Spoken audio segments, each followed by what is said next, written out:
Hello বন্ধুরা, আরকে কিচেনে সবাইকে স্বাগত।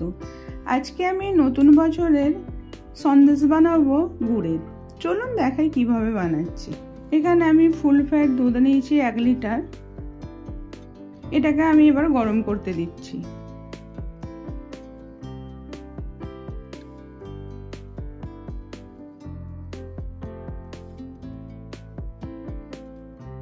দুধটা একটু গরম হয়ে গেলে 1 চামচ প্রথমে ভিনেগার দিচ্ছি, দিয়ে একটু নেড়ে নিচ্ছি দুধটাকে।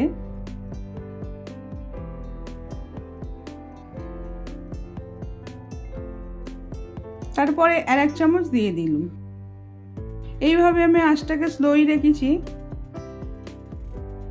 ছানাটা কেটে গেছে, এবার এটাকে আমি নামিয়ে নিচ্ছি। একটা কটনের কাপড় রেখেছি, তার উপরে দিয়ে এবার ছানাটাকে আমি দিয়ে দিচ্ছি। দিয়ে জলটাকে এটা ভালো করে নিকড়ে নিতে হবে।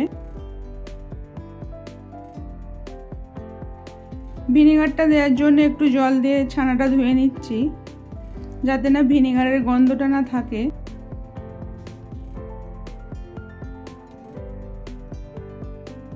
ধোয়ার পর এটা জলটাকে ভালো করে চিপে ফেলে দিতে হবে, যেন একটুও জল না থাকে। তারপরে আমি সহজভাবে এটা বানাবো। হাতে করে এটাকে ম্যাশ করলে অনেক টাইম লেগে যাবে। এটা আমি মিক্সার জারে দিয়ে দিলাম আর একটু হাতে করে ভেঙে নিচ্ছি।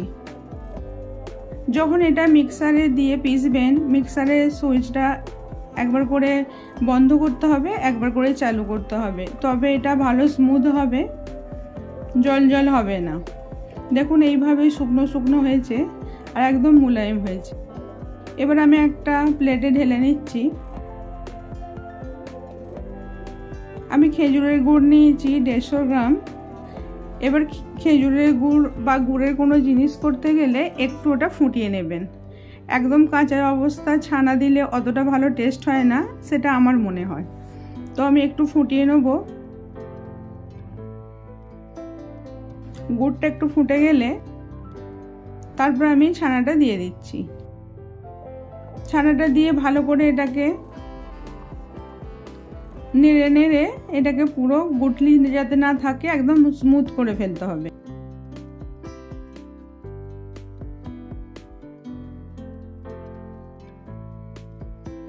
আঁচটাকে একদম স্লোই রেখে দিতে হবে। দেখুন এইরকম ভাবে এটা বানিয়ে নিতে হবে। এবার আমি এটা একটা থালাতে ঢেলে নিচ্ছি। একটু হালকা গরম থাকতে থাকতেই একটা আমি সন্দেশের পেন্ট নিয়েছি, এরকম ছাপাটা নিয়েছি, নিয়ে আমি এটা একটা ছাপ তুলে নেব।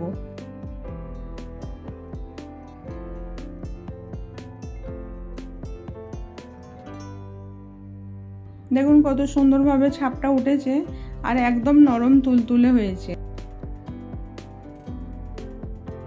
কেউ যদি ছাপ না তুলতে চান তাহলে এটাকে একটু চৌকো করে রেখে তাহলে একটা চাকু দিয়ে সমানভাবে চৌকো করে কেটে নিলেও এটা একটা মিষ্টি হয়ে যাবে।